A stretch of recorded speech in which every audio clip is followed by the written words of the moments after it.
A short article on Three Gatsu no Lion. Three Gatsu no Lion, also known as March Comes Like a Lion, is not just a story to tell. It's an opera of words. Something that can't be enlightened to until it is observed. It plays with words that tinkles our heart and twitches our brain. Watching this show, often I felt warmth in my heart and cold blaze at my feet. Very few shows there are that sunk me as deep as Three Gatsu had taken me. The show doesn't focus on delivering extreme impacts but creating moods to empathize with. Slowly, gently, deeply. The aura of the show causes dizziness and many scenes are hypnotic. Words are pointy to some of life's darkness yet simple enough to grasp. And altogether they manifest a world of subconsciousness where one can float without any worries or uncomfortness. Anime is basically a safe zone from circumstances and conflicts of reality. We watch anime to enjoy and being unrealistic, imagine ourselves in fictional world. Breaking ourselves out of our four walls of shadow. We laugh on their joy, remorse to their sorrow, felt as if we're fighting alongside with them in battles. And Three Gatsu has the very basis of it. It is a show for weekly basis, allowing you to escape from all those confusions and anxiety that other shows often creates. This intention of the show also reflects through Rei's desires as he desperately finds his way back at Trio Sisters' motherly household. Words are exquisite care of execution. Alluring with charming monologues, they often obliviate us of what we had expected. Every speech was designed to stand on its own and strike to capture us in its dilemma. Words are the root of a story.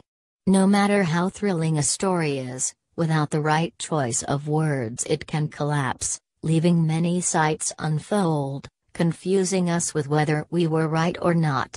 Though there are also stories which intentionally hides them to make the viewers cook their own alternatives. They plant clues in words to take viewers to the truth.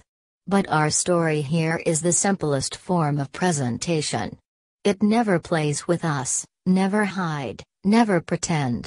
It's like a box of colorful candies, each has a distinct taste. You can never guess what comes next.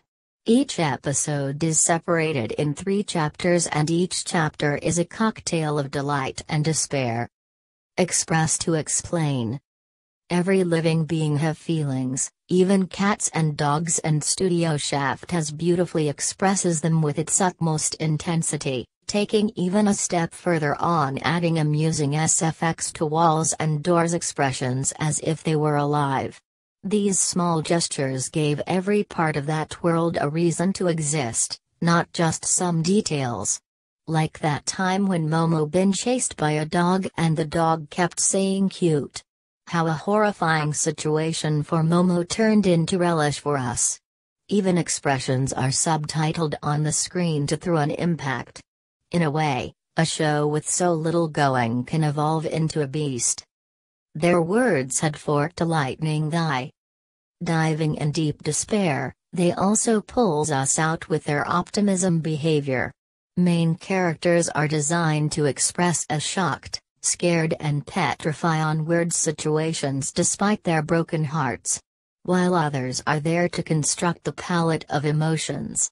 Kyoko in particular is a source to cause pain with her razor-sharp words, and our sweet fluffy Momo is to lighten it up.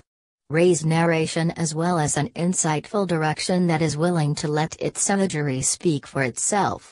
Secondary characters are subjected in time to stretch the contents and connect them to increase the diameter of the settings. It doesn't jump from one aspect to another but containing them as a whole.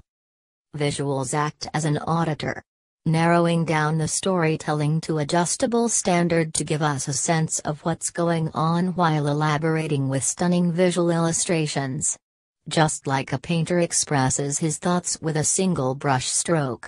At the first scene we didn't know much about what's going on.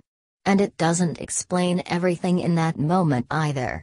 but offering an entry point to the scene and hinting at a deeper subtext. It constructs the stage.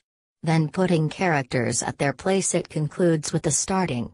After that it let the characters make their own flow of world, like Rei's room is cold while Kawamoto's house has warmth. Meeting their demands, it starts the storytelling. And that's how a story should be told. From award-winning mangaka Chiko Amano, best known for Honey and Clover, a good story is expected. But for me, Three Gatsu no Lion is an experience to find hope despite the scenario we are in. Ripping the audience apart and stitching them back, it acts as a circle of life. For me, it's a perfect